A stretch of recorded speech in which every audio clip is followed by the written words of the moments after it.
Hi there, my name is Ron Rogers, and this presentation is titled United States Air Force Basic Survival School. Now, I went to this school back in 1975 after a brand new Air Force pilot graduate, and this was shortly after the Vietnam War, so there was a heavy emphasis on prisoner of war training and interrogation and survival and stuff. And I got a few tales I think you might find interesting. It was a rather interesting experience. And I went to this in November. I spent Thanksgiving, probably one of my worst Thanksgivings ever, in survival school.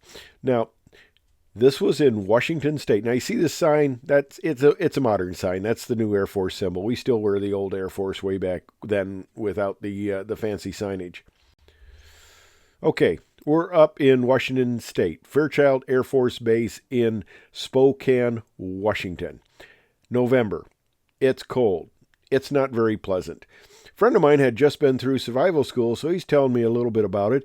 And he says you get 2 potatoes and an onion. I said, well, that's cool. I like baked potato, chives and all that. And he looks at me and says, there's no chives. There's no butter. There's no baked. You get a stinking potato. You get 2 stinking potatoes, but that's what you get.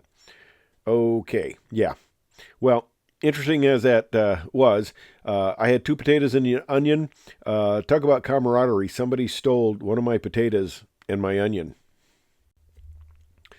So the first part is we're doing escape and evasion. We're going to get captured. We're going to go to a POW camp. So this starts in the evening. We get all dressed up there. We didn't have the orange things on at the time. Actually, we didn't wear anything like that the entire time. I guess they had a special area that was supposed to be pretty safe. We didn't worry about hunters or anything.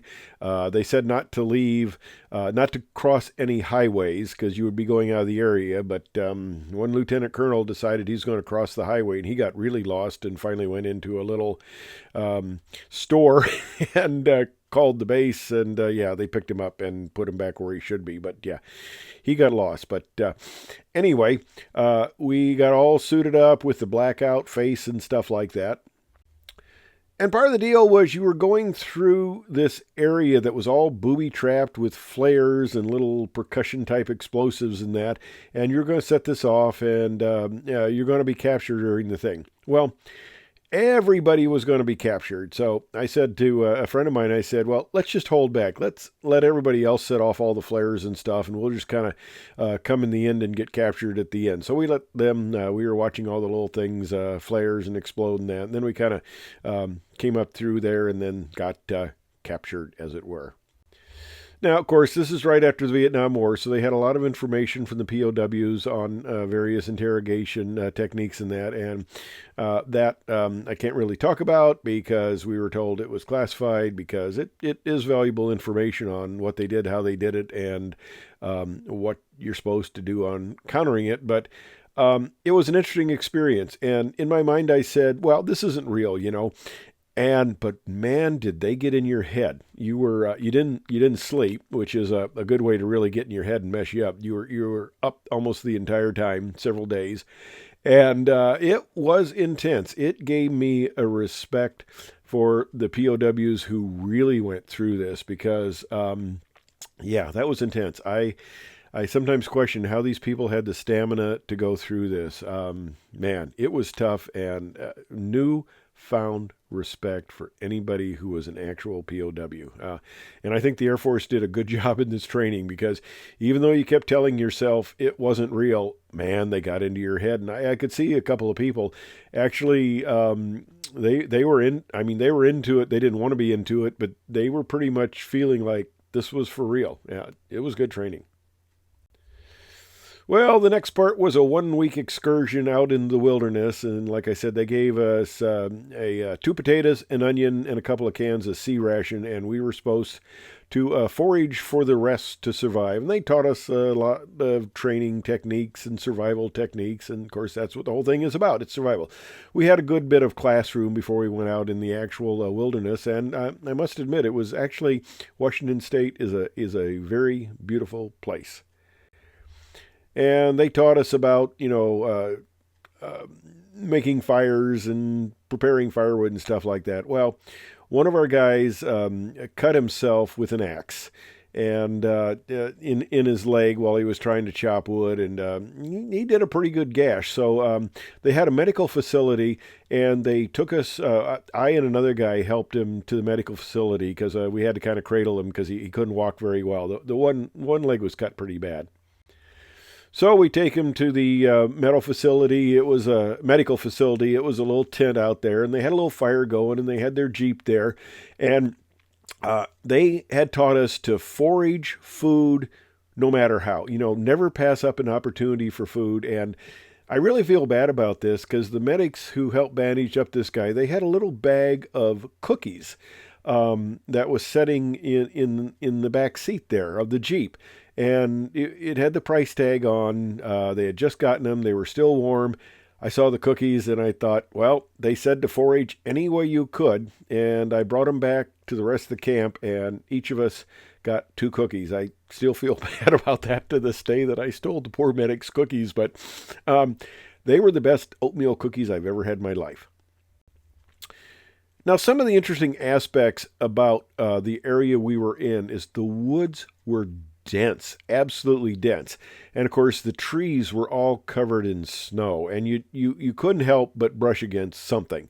And you would get this snow down the back of your neck, and you would get wet, and it was absolutely miserable. Well, while you were walking, wasn't too bad because you were warm. Even though you were wet, you were warm. But in the period where you stopped walking and were setting up camp, that was the absolute most miserable because you were cold and you hadn't gotten the clothes off to get warm and stuff like that. That was the most miserable part of the experience. But the other part of the experience too was these were dense woods, and we were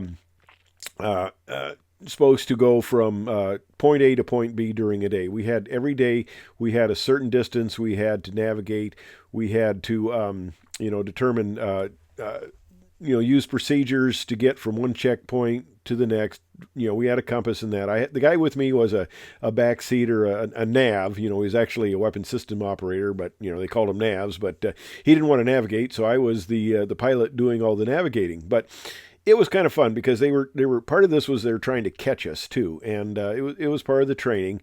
And there was kind of a catch and release, but if you got caught too many times, you could, I guess, fail out of the program. But I noticed there was a guy driving in a Jeep back and forth on the road looking for us because he knew where we were going to cross. He knew, point A to point B where it was. So he knew where we were going to go. So he's going up down the road and looking at us. But like I said, the forest was dense. So I waited till he got about 50 feet or so down the road. And I came out, stood in the middle of the road, waved to him. I could see him see me in his rear view mirror. The backup lights came on, and then boom, we went into the woods and we were gone. I mean, there's no way he could have found us, even if he had tried to go along. But the other aspect, and this was a good learning lesson because the woods were dense at places and they were not dense at places. And we were walking around and we were just chit-chatting, I and my nav. And we came up to one of the checkpoints, and you had your start point, your end point, and there were several checkpoints along the way that you had to check in. But we're going up there to the checkpoint, and the guy says, I've been hearing you for the last several minutes talking. And he says, you're giving away your position, and if I was the enemy, I'd have no trouble finding you. So that was a good lesson to learn about how well sound can carry in the woods when it's not terribly thick. Well, the training went from it went from you had been shot down and you were just surviving by hiding in a hole in the ground till we had these ponchos that you could make into a two-man tent.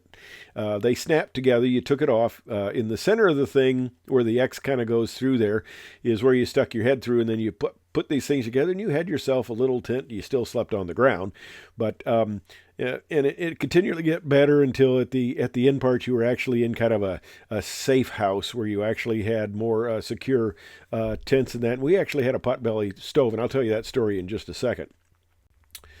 But along the way, we had a bunch of things we had to navigate. We had to cross streams and stuff like that. And, of course, every once in a while, there'd be a log across the stream.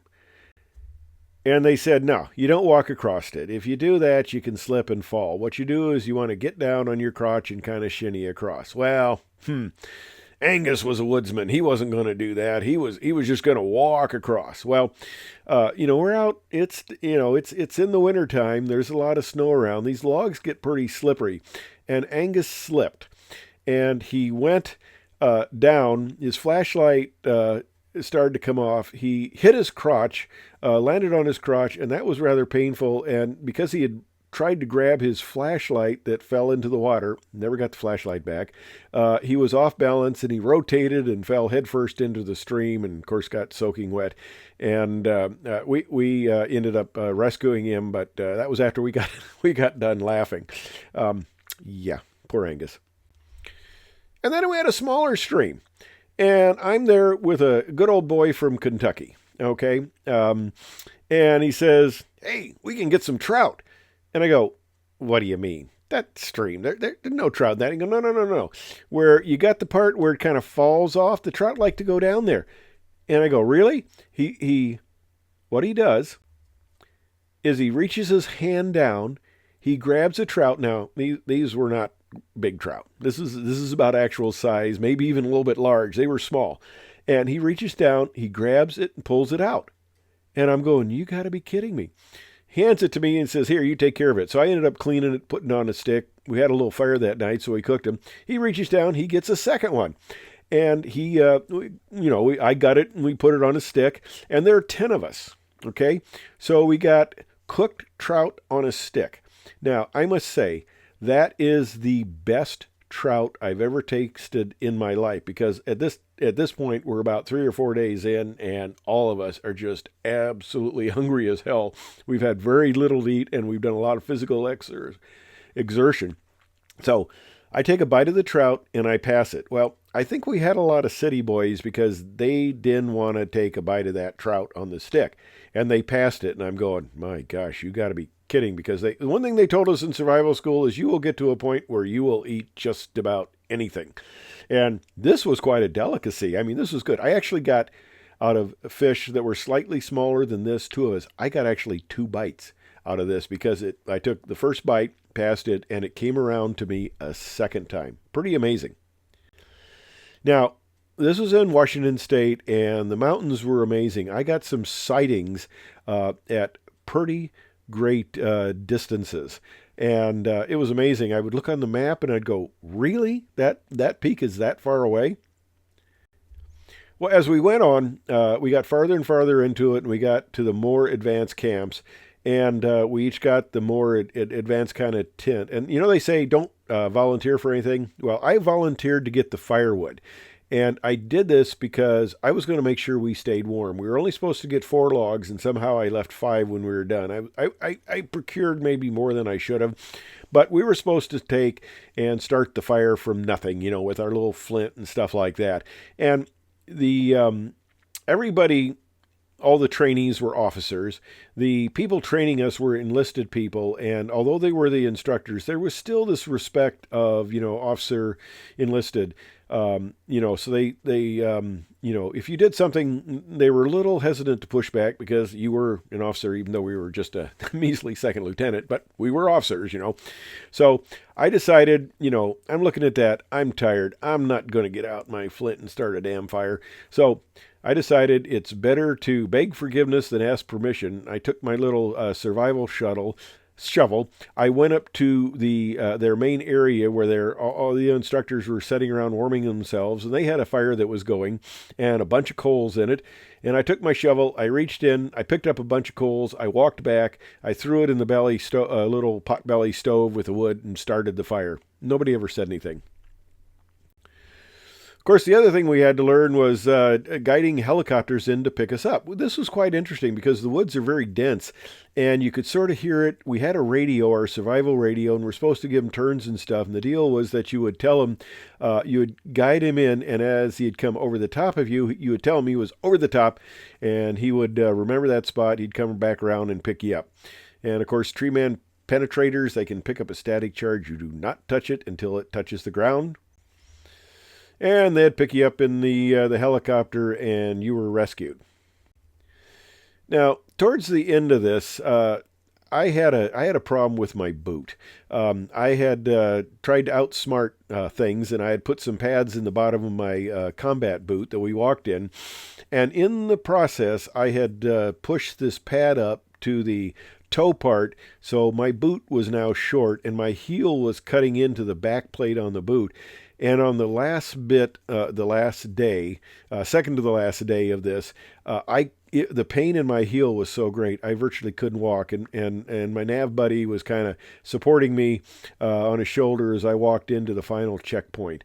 And we sat down there, and then as we were kind of preparing, the guy says, who limped in here, was being helped to limp in here? And I said, well, that was me. And he says, come on here, we need you to see the doctor. And I go, well, okay. So I go in and I see the doctor, and he says, well, you got a choice here. I can bandage up that foot and you can press through the last day, or you can quit training now and you'll have to come back and complete the whole 2 weeks. And I said, Doc, bandage it up. And he did. And the funny thing was, I walked that way still with the foot, with that thing pushed up in the foot. It wasn't until I got home and started, back home at my home base and started cleaning everything up, that I pulled that out of the right boot and saw that and realized what had happened. Well, we're in the last bit of training, and a friend of mine and I decided, hey, let's hitchhike into town. So we go up to the guard shack, and we're talking to this very cute little two-stripe airman there, and we're having a real nice talk with her, and we're talking about, well, how can you get into base? Is there any transportation now? No buses, no nothing. And she suggests that, well, the only way to do it is really to hitchhike. So we're having the nicest conversation with her, and she says, so what do you guys do? And I go, well, I'm going to be a T-37 instructor pilot, and he was going to go to C-130s. And she looked at us and she said, you're officers? Because we were in civilian clothes when we were talking to her. And we go, well, yeah, we're second lieutenants. And oh boy, the friendly conversation stopped. Because I guess they're pretty well ingrained that you don't talk casually with officers or whatever. But that was kind of the end of the conversation, and we were having a good discussion and just a fun time chatting, but it got a big chill after that, so we left the guardhouse. So we hitchhiked into town, and this is my one and only experience hitchhiking, and it was kind of interesting. We were picked up by some very interesting characters. It was hard to get picked up, but we were picked up by a few interesting people. It can be dangerous on both sides of the equation, hitchhiking, but it was kind of an interesting eye-opener. And one thing that I never realized driving by all these signs at 70 miles an hour is all the graffiti that was covering the signs. You know, this sign is dedicated to all the hitchhikers who died of starvation waiting to be picked up. And it was just amazing. The posts and the signs were just absolutely covered with graffiti. Well, that is my Air Force basic survival training story. I hope you enjoyed it and found a few parts amusing and things like that.